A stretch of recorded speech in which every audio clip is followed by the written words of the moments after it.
Estou treinado como ectomorfo. Estou treinando como ectomorfo. 3 dias e um descanso. Mais peso e menos repetição. Tá errado? Bom, vamos lá. Primeira coisa, quem são os falsos magros? Falso magro é aquele indivíduo carente de massa muscular. Geralmente ele não é um indivíduo pesado, ele é um indivíduo relativamente leve, mas ele tem uma concentração de gordura corporal alta, principalmente na linha de cintura. Então ele tem barriga, tem gordura nos flancos, mas tem braços finos, pernas finas e um peitoral murcho, por exemplo. Esse é o falso magro.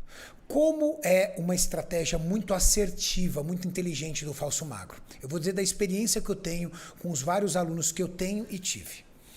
Dieta. Não abuse da restrição calórica. Afinal de contas, você precisa construir massa muscular.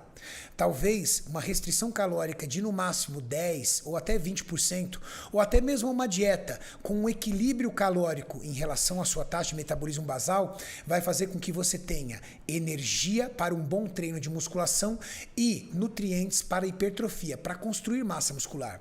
E por que um falso magro precisa tanto construir massa muscular? Porque ele precisa aumentar a sua taxa de metabolismo basal, que é a TMB. Uma taxa de metabolismo basal aumentada, ou seja, mais massa muscular no corpo, que é o principal fator para aumento de taxa de metabolismo basal, vai fazer com que você perca gordura de forma mais rápida, porque você está acelerando o seu metabolismo. Logo, um falso magro precisa muito de treino de musculação, aliado com cardio, mas cuidado, não faça apenas cardio e abandone o treino de musculação e também não faça um déficit calórico extremamente agressivo, porque a tendência sua é perder cada vez mais massa muscular e aquela barriguinha ainda vai continuar. Eu tenho 1,85 m, 81 kg e ele colocou assim 41% de músculo, o Radcliffe. Metabolismo basal de 1.800, HDL 32. Quero competir no futuro. Tem potencial para desenvolver um bom físico?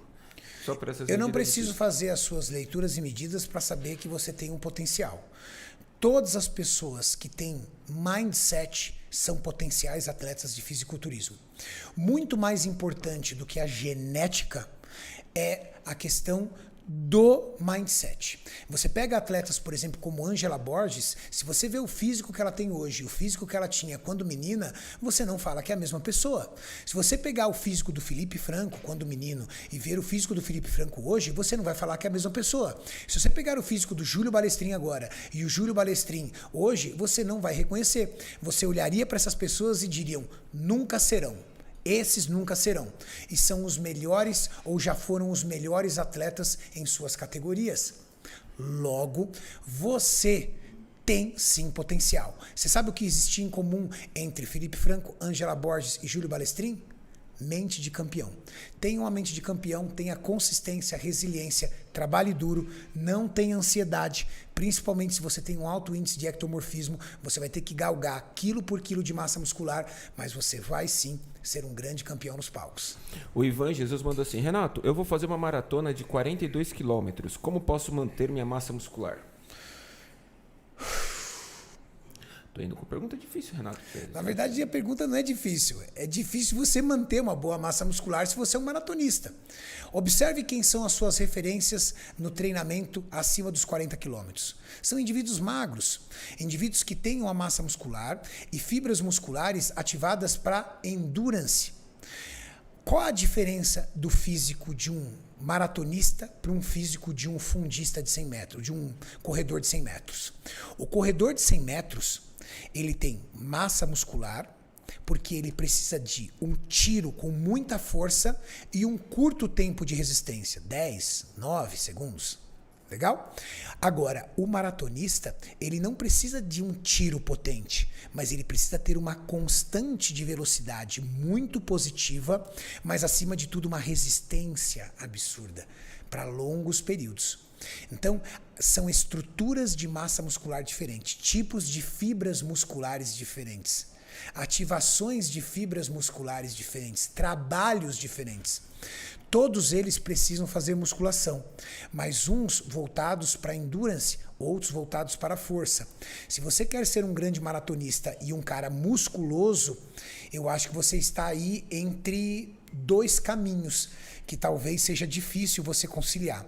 Claro, Você vai conseguir conciliá-los, mas você vai ter que abrir mão de um pouquinho de um para um pouquinho de outro. Ah, eu quero ser um indivíduo de massa muscular, então talvez você não seja o melhor maratonista, porque atletas mais leves vão lhe superar. Mas isso não vai dizer que você não vai conseguir cumprir os 42 quilômetros. Entendeu? Renato, tu é foda demais. O excesso de whey pode fazer mal ao meu organismo? Ou esse possível excesso é simplesmente eliminado pelo organismo? Tamo junto. Mensagem do Leandro Correia.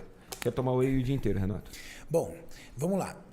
Tem pessoas que têm a falsa sensação do que é excesso de whey. 100, 120 gramas de whey protein ao dia não é excesso de whey, tá? Se você estiver calculando essa proteína dentro da sua ingestão diária de proteínas, que geralmente fica na casa de 2,0 até 3,0 vezes quilo corporal, quando o objetivo é hipertrofia, não é muita coisa.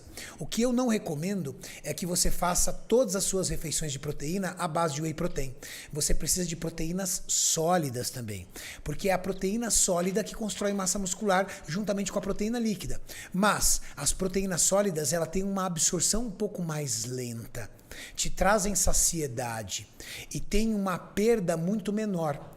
Eu vi um estudo onde pessoas colocaram clara de ovo líquida para ser bebida versus clara de ovo cozida para ser mastigada.